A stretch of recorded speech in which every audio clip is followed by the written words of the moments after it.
Utama balik lagi di podcast Utama bersama saya Putri Halika, mahasiswa aktif Psikologi semester 5. Nah, pada kesempatan kali ini kita bakal kedatangan tamu yang sangat keren dan spesial nih, yaitu Ibu Yayah Nurhayati STMT MPD. Nah, beliau ini saat ini masih mengajar di salah satu SD negeri, dan beliau juga pernah mengajar di SMP selama 11 tahun. Wow, keren banget kan? Nah, pada saat ini juga beliau masih menjadi dosen di Universitas Tamadjagakarsa.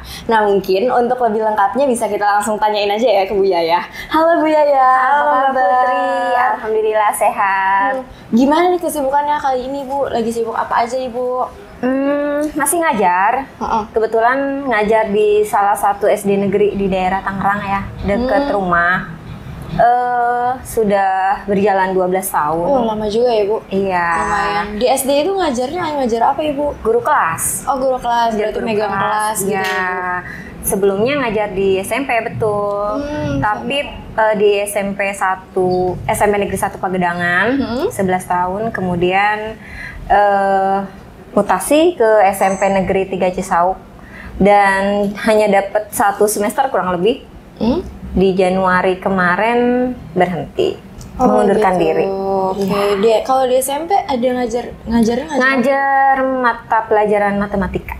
Matematika, keren juga. Kalau di Tama? Kalau di Universitas Tamadjagakarsa jadi dosen teknik sipil. Teknik, seorang perempuan masuk teknik tuh rada jarang juga ya Bu kayaknya ya. Iya, memang setiap ngajar juga ngelihat mahasiswa untuk yang perempuannya paling banyak 2. Iya, parah. Emang sedikit banget kayaknya Bu untuk perempuan masuk ke teknik tuh. Nah, kalau kegiatan di luar ngajar mungkin Bu ada apa aja nih Bu?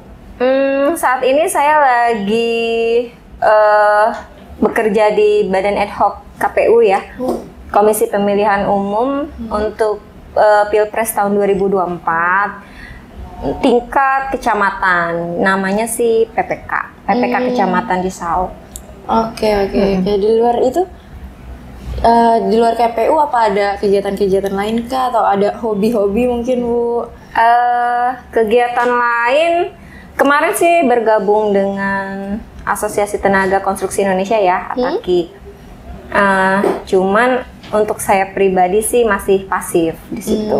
Gitu.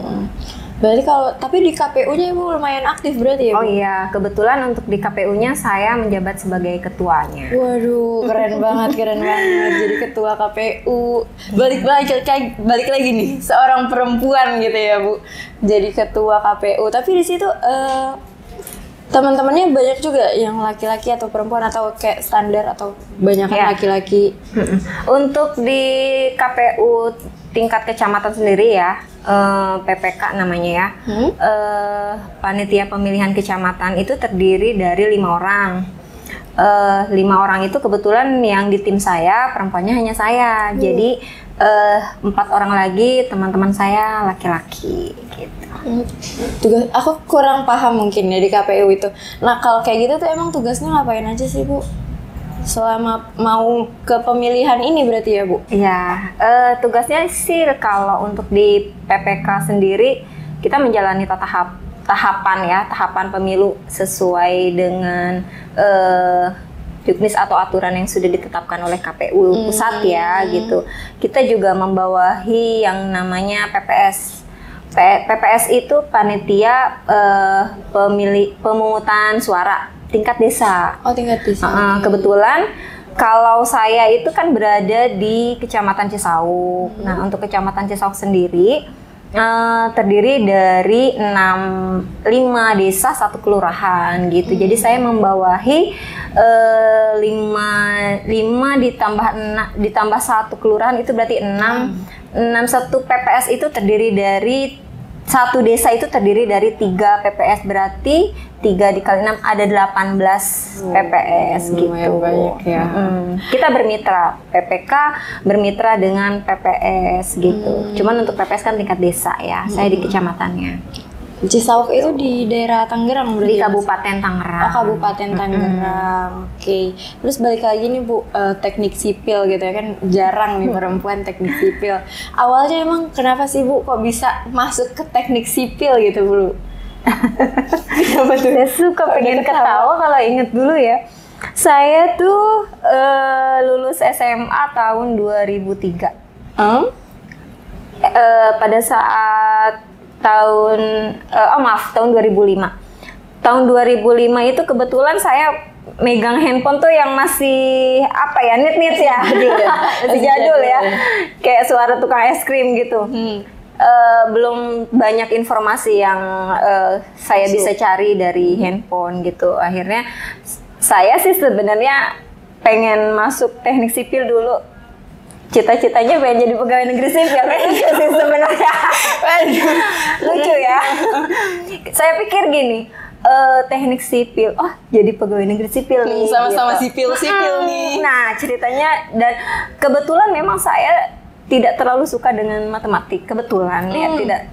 Tapi basically di SMA saya IPA gitu. Cuman tidak terlalu minat matematik. Jadi saya sebenarnya pikir saya di teknik sipil itu tidak ada matematik. ternyata salah besar. Begitu saya masuk ke jurusan teknik sipil, semester 1 sih masih enjoy ya. Semester 2 udah mulai ilmu-ilmu teknik sipilnya kan sudah mulai dipelajari ya. Kok ngitung semua gitu loh. Baru mulai berasa.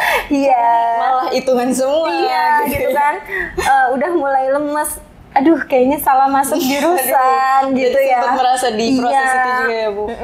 Tapi kembali lagi ya sudahlah gitu kan. Sudah terlanjur. Artinya udah nyebur, udah basah gitu. Ya udah lanjut aja.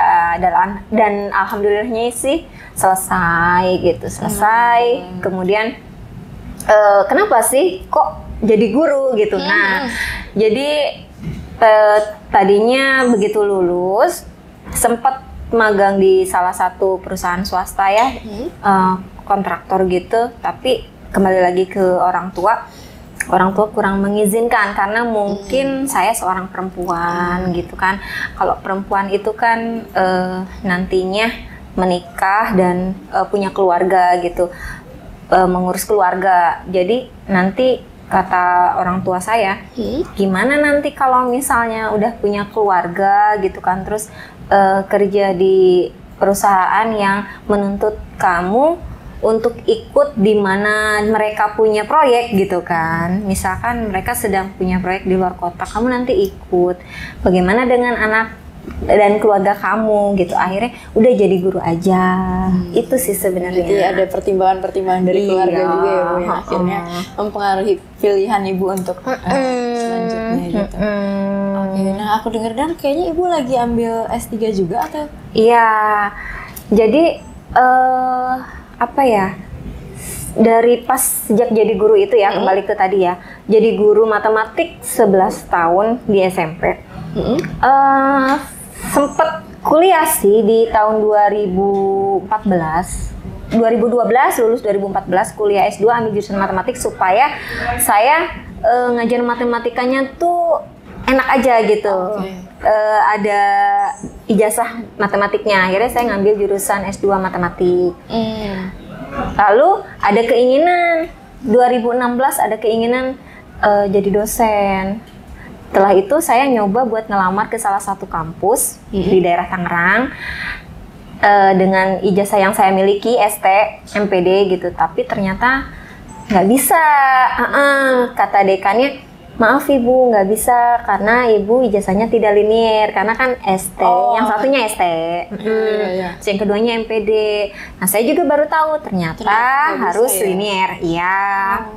Akhirnya baru tahu sih. Baru tahu ya. Nah, kalau mau jadi dosen nanti linear S2-nya ya. Harus dengan S1. Gitu ya, Bu. Kemudian di 2017 saya nyoba buat kuliah di jurusan sesuai dengan S1 Magister Teknik Sipil ya. Saya di sini di Universitas Taman Jagakarsa. Di sini 2017 alhamdulillah luluslah tepat waktu sampai 2019. Nah, alhamdulillahnya lagi saya wisuda pada saat itu wisudanya offline. Oh, offline. Karena kan setelah itu langsung COVID langsung COVID. Jadi alhamdulillah banget lah bisa wisuda di offline gitu. Terasa vibes-nya. Begitu lulus kan langsung COVID ya, belum ada semangat lagi untuk jadi dosen ya, untuk ngelamar dosen. Udah ngejalanin aja dulu ngajar gitu di SMP. Kan ada wacana di guru itu ada sempet pada saat itu ya ada P3K, pernah dengar nggak? Enggak, apa tuh Bu? Ya P3K itu guru yang seperti ASN lah ya. Saya juga kurang begitu paham. Nah, pada saat pendaftaran P3K itu teman-teman pada daftar, tapi saya nggak bisa karena ijazah saya S1-nya bukan dari pendidikan gitu.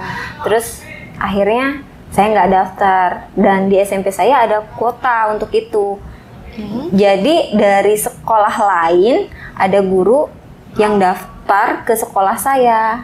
Jadi guru itu keterima dan saya tersingkir. Ya, bukan tersingkirkan sih istilahnya ya. Nggak kebagian jam sih mungkin. Jadi jam matematika saya dialihkan pada guru P3K yang datang. Jadi saya keluar dari SMP tersebut, SMP pertama. Jadi saya mutasi ke SMP kedua. Bersamaan dengan saya mutasi, saya bergalau-galau, aduh gimana ya gitu ya. Akhirnya saya nyoba-nyoba, saya bismillah deh daftar ke Universitas Taman-Jagakarsa ya. Saya masukin CV saya dan alhamdulillah terima jadi dosen teknik sipil di sini gitu. Alhamdulillah. Jadi kan Kabupaten Tanggerang kan kayaknya lumayan jauh ya dari wilayah sini. Nah, Ibu bisa tahu Universitas Taman-Jagakarsa tuh awalnya gimana tuh Bu? Kan kuliah juga di sini ya. Nah, bisa tahu Universitas Taman-Jagakarsa tuh gimana Bu? Dari siapa? Nah, kebetulan S2 matematik saya itu di sebelah.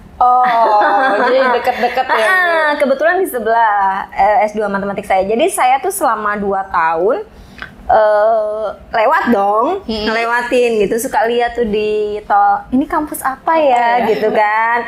Hijau gitu kan. Terpampang jelas gitu kan di tol. Kampus apa ya? Terus nyoba-nyoba nyari di internet.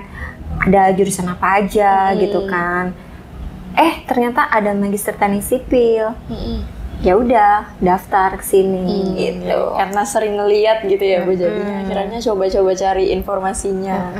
Nah, selama kuliah atau bersekolah kayaknya kan lumayan panjang gitu ya perjalanannya. Nah, itu ada struggle-nya nggak sih Bu? Ada kesusahan-kesusahan yang dihadapi selama kuliah nggak sih Bu? Di luar tadi sempat bahkan ngerasa salah jurusan gitu ya Bu. Nah, itu di luar itu mungkin ada yang bisa di-share ke teman-teman semua nih. Mungkin bisa jadi tips-tips juga buat teman-teman. Kalau saya pribadi kan kuliah S2 kemarin, magister sipil memang sudah berkeluarga ya. Jadi kendala utama seorang ibu rumah tangga yang berkarir sekaligus bersekolah itu ya keluarga sih yang pertama. Terlebih kalau anak lagi sakit ya atau lagi ada urusan keluarga yang waktunya lama, itu kan pasti juga mengganggu kuliah ya. Itu aja sih. Sama kadang-kadang kita sebagai perempuan kan mudian ya. Kalau lagi nggak mood, aduh males nih gitu kan ke kampus. Itu aja sih sebenarnya yang ngelawan rasa males aja sih. Gimana tuh Bu cara melawan rasa males? Karena jujur aku juga masih bingung banget sampai sekarang. Ya. Kalau saya sih karena memang kalau S1 nih kayak Mbak Putri mungkin 100% masih disupport orang tua ya. Nah, kalau sudah seperti saya yang sudah berumah tangga, punya suami dan anak-anak tentunya pastinya kalau yang namanya kita nerusin kuliah tentunya sih harus dapat restu dari orang tua dan suami ya. Namun untuk perjalanan pembiayaannya kita juga kan harus bisa memanage gimana caranya jangan sampai kuliahnya berlama-lama nih gitu kan. Sayang juga kan, Iya. bayaran gitu kan, Iya. harus tepat waktu gitu kan. Jadi itu sih yang jadi semangat, pokoknya 2 tahun harus selesai gitu. Itu juga salah satu yang bikin semangat nama Buaya ya. Iya. Oke, nah terus berarti itu tuh akhirnya dari sempet ngerasa salah jurusan, akhirnya ya udah dilanjutin aja lah dulu. Tapi akhirnya itu tuh sesuai nggak sih pada akhirnya gitu sama dulu cita-cita Bu Yaya atau impian Bu Yaya dulu gitu? Iya. Puji syukur sih ya sama Allah Subhanahu wa taala. Karena saya juga itu tadi kembali lagi ke pertama masuk teknik sipil ingin jadi pegawai negeri sipil gitu kan. Terus ngambil S2 matematik, bergalau-galau ria. Akhirnya kuliah lagi S2 jurusan teknik sipil. Dan alhamdulillah sekarang jadi dosen teknik sipil gitu. Berarti kan memang ya belum bisa dikatakan perjalanan saya sudah sampai, belum bisa dikatakan demikian ya. Karena masih panjang juga. Tapi saya ngerasa sekarang tuh dengan pekerjaan saya sebagai dosen di jurusan teknik sipil, saya ngerasa lebih tenang aja gitu. Oh, apa ini gitu yang sesuai dengan passion saya dan ijazah saya tentunya gitu kan. Kalau kemarin kan sempat galau dengan saya guru gitu ya, guru di SD dan SMP, tapi ijazah saya juga bukan dari pendidikan S1-nya gitu kan. Kayak saya sempat galau, aduh gimana nih ke depannya gitu. Tapi untuk saat ini ya sedikit tenang lah gitu. Karena sesuai dengan pekerjaan saya jadi dosen ini gitu, kerjaan tetapnya. Ya udah tinggal ngelanjutin aja gitu ya. Iya, sekarang kan lagi kuliah juga gitu. Ternyata Tuhan punya caranya sendiri. Iya, 11 tahun loh galaunya. Galaunya lumayan lama ya. Iya. Ternyata akhirnya di sini, gini Iya. caranya Tuhan gitu ya Bu. Nah dari quotes perjalanan Ibu yang sangat panjang ini mungkin ada satu quotes atau kata-kata yang mungkin bisa jadi semangat Ibu gitu nggak Bu? Quotes apa ya dari saya? Kalau menurut saya sih semangat aja ya. Jadi gini, kita tuh kan nggak pernah tahu kita ke depannya mau seperti apa ya. Yang penting dijalanin aja yang udah ada dengan tekun ya. Usaha aja sebaik mungkin. Jadi pasti nanti ada jalan kok gitu. Biar kita usaha aja dulu, biar Allah lah yang nentuin gitu. Pada akhirnya yang terbaik itu nanti jadi milik kita kok.